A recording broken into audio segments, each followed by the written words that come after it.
Ok, estamos de volta aqui no Frente a Frente de hoje, conversando com o diácono Vanderlan, ele que é professor, teólogo, filósofo, formador da Arquidiocese aqui da Paraíba, e também com o professor Luiz Miranda, também teólogo, também filósofo e também formador aqui da Arquidiocese da Paraíba, nos ajudando a entender o legado do Papa Francisco, que faleceu nesta segunda-feira, e também os passos da Igreja Católica a partir desse pontificado e também da escolha, né, desse sucessor. Também vi informações hoje que a Igreja Católica não deveria demorar tanto para fazer essa escolha, que talvez também faça uma opção aí por nomes que possuam ter uma capacidade de ter um pontificado maior, né, mais extenso e tal. Quero ouvi-lo sobre isso, mas antes, rapidinho, se a gente puder só mergulhar, talvez não vou usar aqui os temas mais polêmicos que o Papa Francisco, ao longo da sua jornada, bênção aos casais homoafetivos, e também essa discussão sobre os católicos de segunda, né, união para a Eucaristia, para a comunhão. Qual é a posição de vocês? Isso avança na igreja? Ou o próximo Papa vai dar um stop ali, mandar voltar tudo e acabar com essa discussão? Acredito que a posição nossa converge para a do Papa Francisco. Em primeiro lugar, na Amoris Laetitia, ele ressalta que aquele casal que vive uma segunda união deve ser acompanhado pelo pastor diocesano. É aqui onde consiste um mérito excepcional no pontificado do Papa Francisco, porque aqueles que estão sobre aquele território, estão naquele território diocesano, são da responsabilidade do bispo diocesano. Então, Francisco está dizendo, em outras palavras, quem deve acompanhar de perto estes casais deveria ser o bispo, o pastor diocesano. Então, cada caso, de acordo com o Papa Francisco, é um caso. E na Amoris Laetitia ele destaca isso muito claramente, dizendo: tais pessoas não estão fora da comunhão, não estão excomungadas. E de fato é isso que acontece. Agora, estas pessoas, com sua história pessoal, com sua história de amor, inclusive, devem ser acompanhadas pelo bispo daquela diocese em específico. A respeito da questão dos homossexuais e das uniões homoafetivas, nós temos o texto da Fiducia Supplicans, do Papa Francisco, que suscitou muitos questionamentos. Na verdade, não se mudou o modo oficial da igreja lidar com a questão da homossexualidade ou da homoafetividade. A igreja, em alguns lugares, até de forma mais veemente, acompanha com muito cuidado, com muito zelo. Por exemplo, a Diocese de Milão tinha um trabalho excepcional com o cardeal Carlo Maria Martini, que acompanhava isso de perto.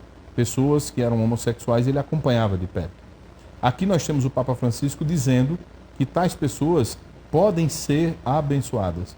Não deve ser confundido com a realização de um sacramento, não deve ser recebido ou acolhido na comunidade aquela bênção como se fosse um momento solene, mas não se pode negar a bênção a ninguém. Todos são destinatários das bênçãos de Deus. Tá. É isso que vai dizer o Papa Francisco. Porque todos são filhos de Deus. Porque todos são filhos de Deus. Essa é que é a seria grandeza. Bastante contraditório, inclusive para a vida da igreja. Porque nós temos ritos para benzer uma série de coisas, coisas inclusive inanimadas. Então, vejam, que coisa mais contraditória seria para um cristão acreditar que animais podem ser abençoados, a chave do que carro, paredes, que chaves do carro, imagens podem ser abençoadas, mas que os próprios filhos de Deus não podem ser abençoados. Então, o Papa Francisco vai à procura destes que estariam sendo postulados, colocados como últimos. E aí certamente não é modificado, não será modificado. Vamos lá, só para a gente pular para a história da sucessão. Esse questionamento que ele fazia ao luxo da Igreja Católica.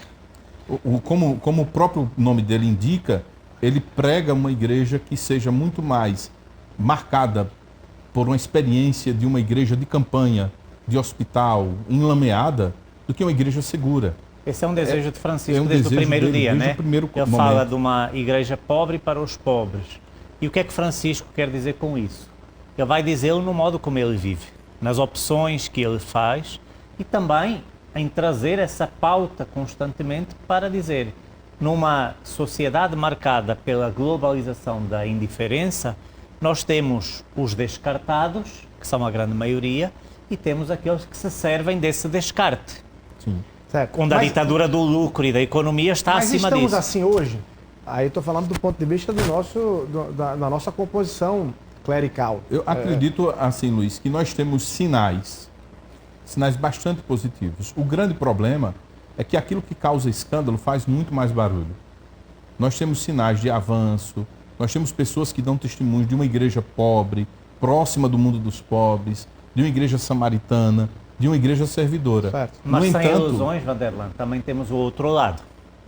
Nós temos um conjunto de gerações mais novas também, que talvez desiludidas, até com as utopias desta nossa era, vivem, eu diria assim, agarradas a um passado que nunca viveram, a experiências que nunca viveram, e aí são uma espécie, eu diria até de contraponto, ou de contestação de Francisco e das suas opções, onde naturalmente o luxo, a ostentação e a aparência também ganham lugar. Então temos, eu diria assim, hoje na vida da Igreja, sendo até um pouco mais crítico e também fazendo, digamos assim, uma reflexão para olharmos com mais inteireza a própria realidade, nós temos hoje comunidades e pessoas, padres, bispos, cristãos batizados, que seguem muito na linha de Francisco, mas também temos uma falange grande de gente, e sobretudo gente mais jovem, muito voltada para essa perspectiva mais imperialista de uma igreja-museu. Carreirismo, poder, ascensão. Agora, e aí, naturalmente, há uma fissura aí no meio que separa essas realidades. Mas Francisco dizendo fidelidade a Jesus, ao jeito de Jesus, e outros, digamos assim, seguindo os influências católicos da moda. Agora, acredito que isso faz mais barulho, porque, na verdade, Luiz, os dois Luiz aqui no caso, nós temos experiências muito próximas à vivência do mistério de Nazaré em pequenas comunidades ainda hoje. Eu conheço, por exemplo, comunidades de religiosas aqui no território arquidiocesano que trabalham em comunidades periféricas, que se dedicam a lavar os pés cotidianamente de mulheres. Então, assim, nós temos muitos exemplos. Agora, o drama que enfrentamos com redes sociais é que talvez isso não cause o mesmo impacto e não tenha a mesma força de determinadas experiências que são apresentadas como conservadoras. Talvez seja esse o problema. Bom, tempozinho bem enxuto, mas eu queria ouvir. Vamos lá. Sucessão do Papa Francisco, do Papa Francisco, como é que funciona aí? Só para a gente rapidinho, para o nosso telespectador entender quais são os passos que a igreja vai tomar agora. Os próximos passos, depois de sepultado o Papa Francisco, começa com a missa para a eleição do Sumo Pontífice. Na sequência se inicia o conclave, os cardeais que vão participar não podem ter contato, né? A partir do momento em que começa essa celebração, ficam isolados, e aí vamos ter por dia 2 votações no período da manhã e 2 na tarde, até que o eleito, que precisa ter 2/3 do número dos participantes e votantes ali, seja eleito. Ele vai ser questionado se aceita, se aceitar, vamos ter a fumaça branca e aí habemos Papa. Quantos eleitores, quantos podem votar hoje? Hoje 138, todos precisam ser cardeais com menos de 80 anos e, claro, se algum estiver doente destes votantes e não puder adentrar no conclave, aí esse não terá o direito de voto. Esse número diminui. Quantos brasileiros? 7 brasileiros. 7 brasileiros, vamos lá. Votantes e que podem também ser eleitos. Temos alguma chance de ter um Papa brasileiro? Chance todos possuem. Na verdade, o conclave, uma vez que fechado, todos aqueles que ali estão são candidatos. O que se conta como especulação do lado de fora, não conta nada para dentro. Porque ali dentro, primeiro, nós acreditamos que, em primeiro lugar, é uma decisão sob a ação do Espírito Santo. Se reza no primeiro dia, é feito um processo ainda no primeiro dia, um escrutínio no primeiro dia, mas nós acreditamos que o Espírito Santo vai indicar, vai escolher aquele que irá governar a Igreja Universal. Agora, para além disso, o que se costuma dizer é que quem entra em um conclave como Papa, sai como bispo. Então, há muita especulação e, por vezes, há aquele cardeal que é do nosso coração, aquele bispo que é do nosso coração, mas não necessariamente que irá governar a Igreja Universal. Essa sua fala não vai me fazer desistir da pergunta qual é a aposta que vocês têm em relação aos nomes aí. Primeiro, se não tem um nome específico, se é um nome que vai mais próximo do Papa Francisco para dar continuidade a essa caminhada, ou é um nome que vai dar uma outra guinada. O perfil mais próximo hoje... o mais próximo ou mais conservador para dar uma guinada. O mais próximo de Francisco hoje é Matteo Zuppi, que é o presidente da Conferência Episcopal Italiana, foi membro da Comunidade Sant'Egidio, o negociador da paz em Moçambique, é um país da língua portuguesa. Ele é um italiano, sim.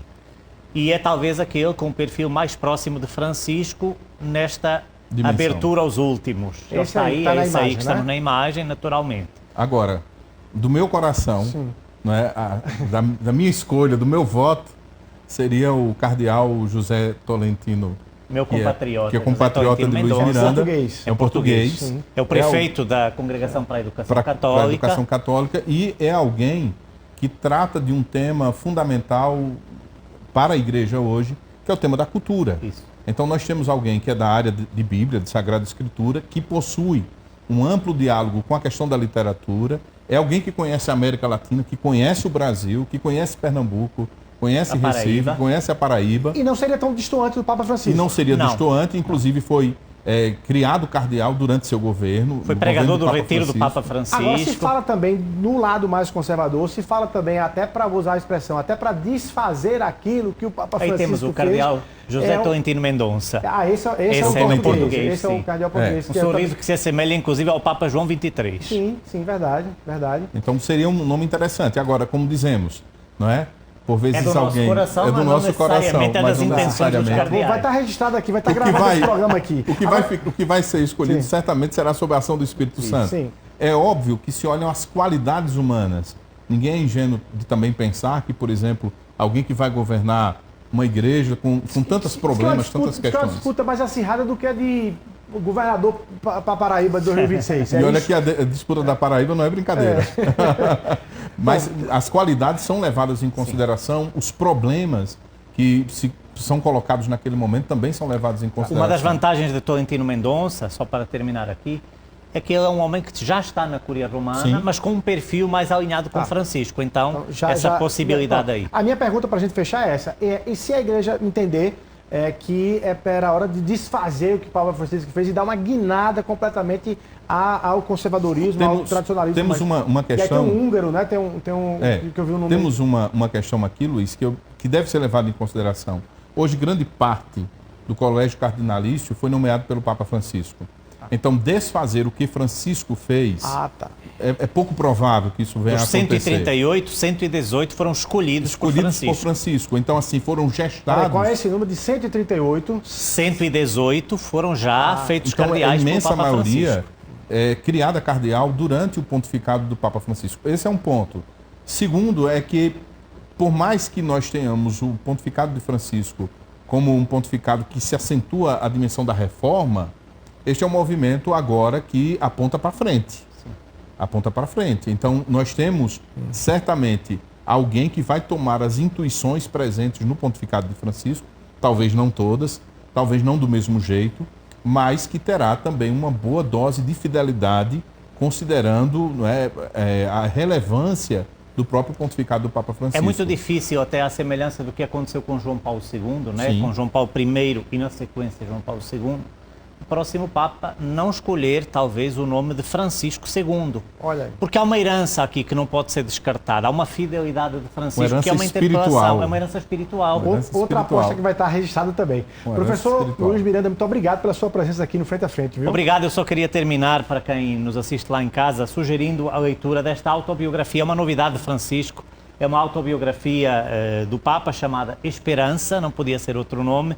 Quem puder adquiri-la, é uma boa leitura para os próximos dias. Já vou anotar para mim aí. Diácono Vanderlan, muito obrigado, viu?